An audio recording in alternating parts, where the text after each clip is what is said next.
Hallelujah, praise the lord.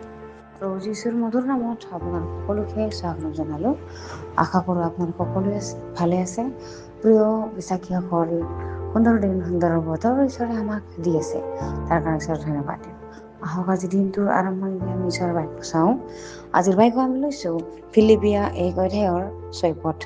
সুন্দৰ ঈশ্বৰৰ বাক্যই আমাৰ কাৰণে কৈছে, তাত সদায় আনন্দেৰে নিবেদন কৰি তোমালোকক সোঁৱৰণ কৰা সকলো সোঁৱৰণত মোৰ ঈশ্বৰৰ ধন্যবাদ কৰোঁ। Hallelujah, praise the lord.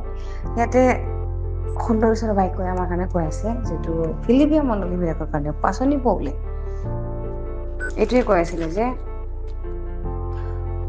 তাত সদায় আনন্দেৰে নিবেদন কৰি তোমালোকক সোঁৱৰণ কৰা সোঁৱৰণত মোৰ ঈশ্বৰৰ ধন্যবাদ কৰোঁ বুলি কৈছে। হালেলুয়া।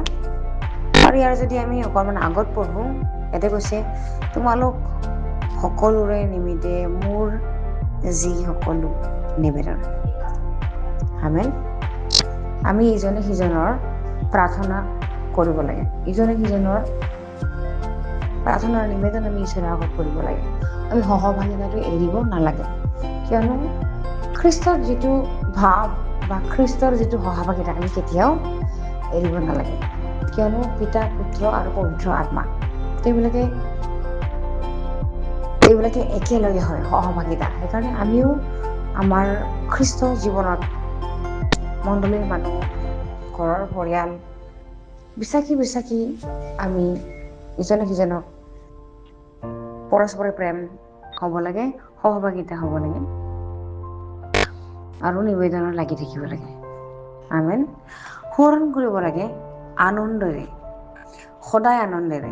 হালেলুয়া। এতিয়া পাচনি পৌলে কৈছে তাত সদায় আনন্দেৰে নিবেদন কৰি বুলি কৈছে।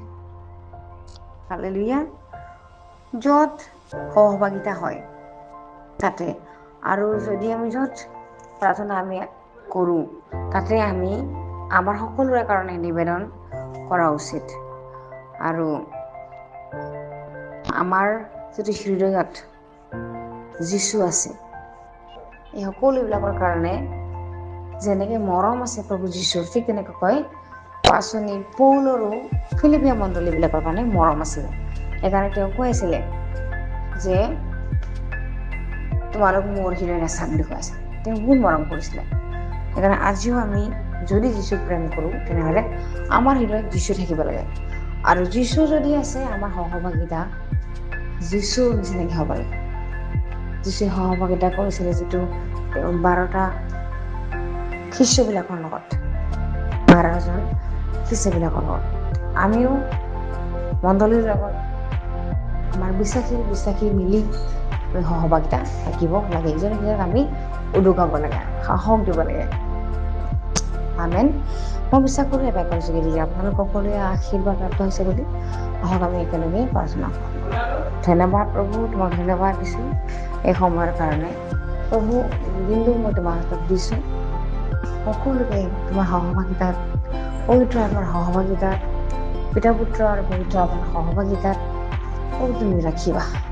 হালেলুয়া। মই তোমাৰ সমৰ্পণ কৰোঁ প্ৰভু। আমাৰ সকলো চিন্তাৰ ভাৰবিলাক তুমি সকলোবোৰ সমাধান কৰিছা বুলি বিশ্বাস কৰোঁ। পৃথিৱীৰ সকলো মানুহে যাতে তোমাক জানিবলৈ পায়, এই সকলো নিবেদন নাচৰতীয় প্ৰভু যীশুৰ নামত অৰ্পণ কৰিছোঁ। আমেন।